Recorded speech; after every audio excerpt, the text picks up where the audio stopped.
என் அன்பு மகனே, பல வருடங்களாக வியாதி படுக்கையா? உன் சரீரத்தில் பலவீனங்களா? நான் உன்னோடு இருக்கிறேன், நீ கவலைப்படாதே. உன் வியாதியை நான் குணப்படுத்துவேன். உன் பலவீனத்தில் என் பலன் பூரணமாய் விளங்கும். கவலைப்படாதே மகளே, உன் ஜெபம் கேட்கப்பட்டது. உனக்கு வேண்டியபடியெல்லாம் நான் செய்வேன்.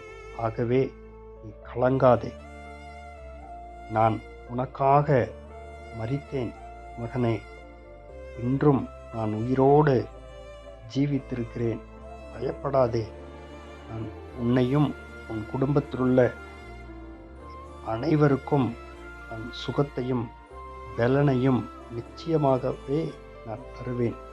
ஆகவே நீ கலங்காதே, பயப்படாதே, திகையாதே.